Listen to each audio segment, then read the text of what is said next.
Hello everyone, this is Shumona Islam, lecturer, Department of English. Today my topic of discussion is passage narration. As you have done your previous class on narration, the basics of narration, and I hope you all understood uh, the rules, the basic rules from the video. So let's see how to solve passage narration. There are some steps that you need to follow. And the first one is to identify the speaker and the listener from the passage. So at first you need to read the passage and find out the speaker and the listener. And after that you have to, when you are answering or making indirect speech, you need to place reporting verb before the reported speech. So that means you need to start the sentence, the indirect speech, with reporting verb, and then comes the reported speech. And in that case you need to connect the sentences using some words, like for assertive sentence you need to use and said. For interrogative sentence and asked. For imperative sentence and ordered or requested or advised to. Optative sentence and prayed. For exclamatory sentence and exclaimed with joy or sorrow. And then if one speaker has more than one speech at a time.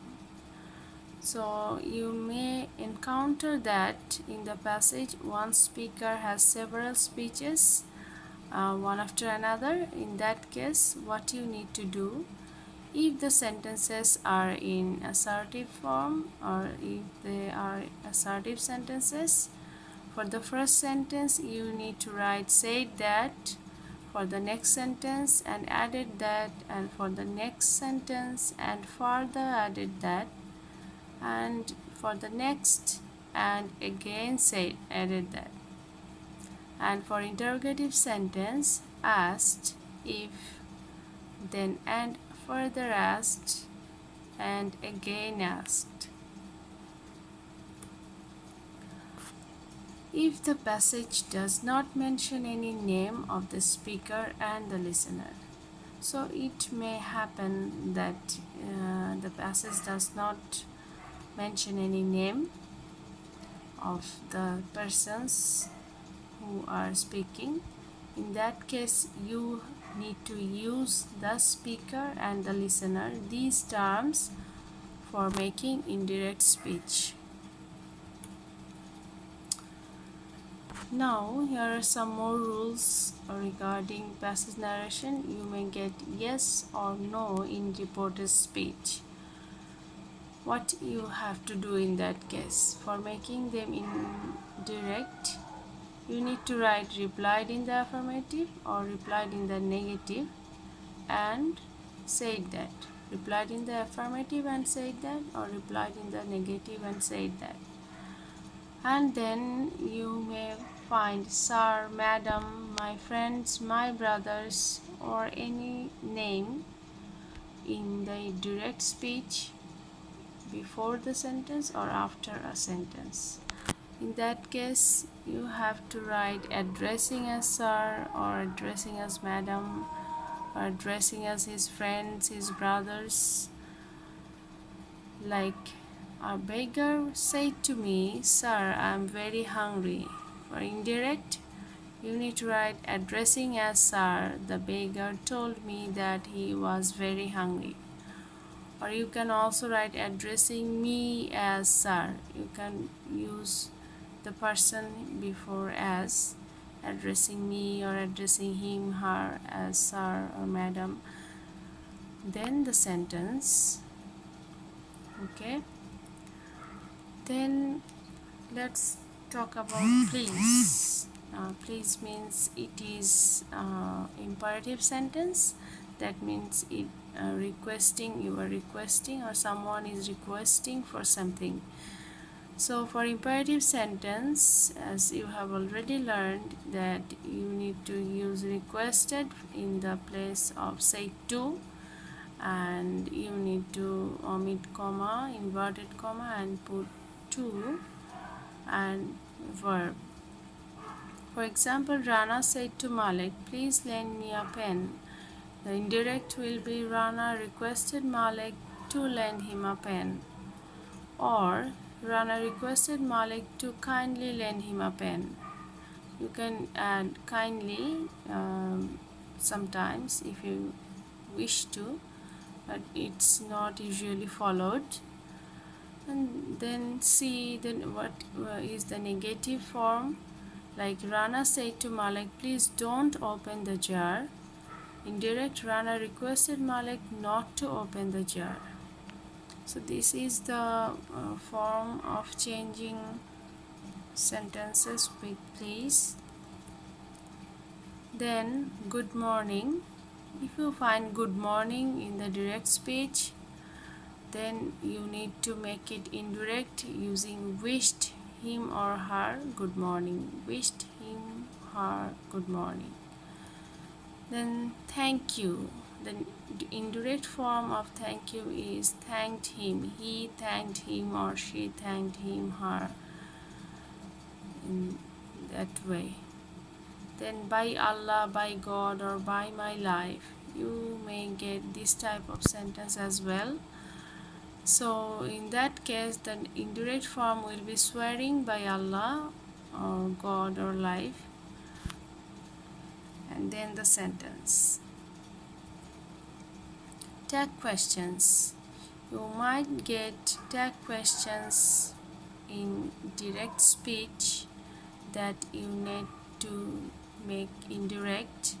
In that case, it is not that difficult. It's very easy. You just need to follow the structure of interrogative sentence, the changing form of indirect in interrogative sentence. Like the boy said to me, he was a pilot, wasn't he?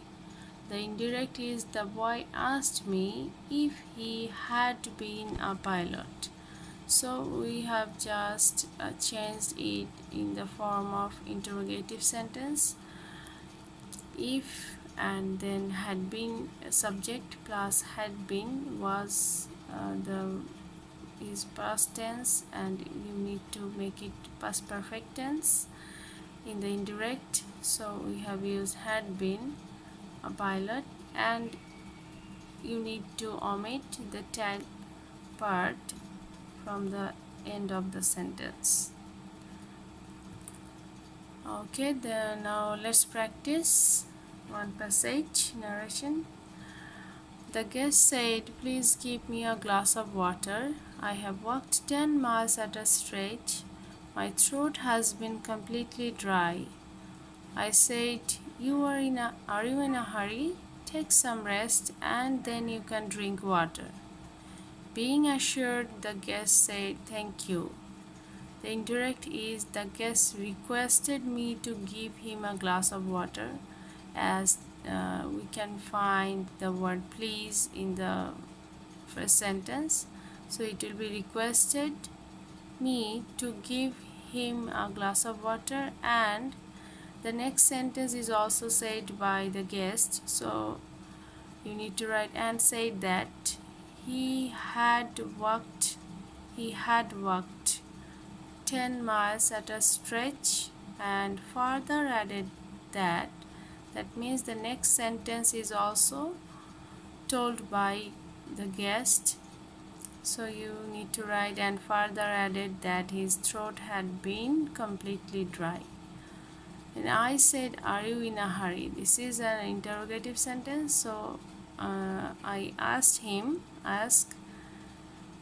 and then if he was in a hurry, and advised him to take some rest. See the next sentence, take some rest. The sentence starting with verb, and that means it's an imperative sentence. So take some rest is expressing advice. So we have put advised him to take some rest. and then he could drink water. Okay, then being assured. This is a phrase that you might get in the sentences, in the passages for expressing more information. So you don't need to be puzzled or scared, and you just have to copy those sentences just as it is given, and you need to just change the direct speech into indirect, like this one. Being assured, the guest thanked me. Thank you will be changed into thanked me. So there are more rules actually that you may find while practicing. This is one of them. There are a lot more, and I hope this discussion will help you a lot. So thank you. That's all for today on my part, and I hope you will practice more and more at home and improve yourself. Bye bye.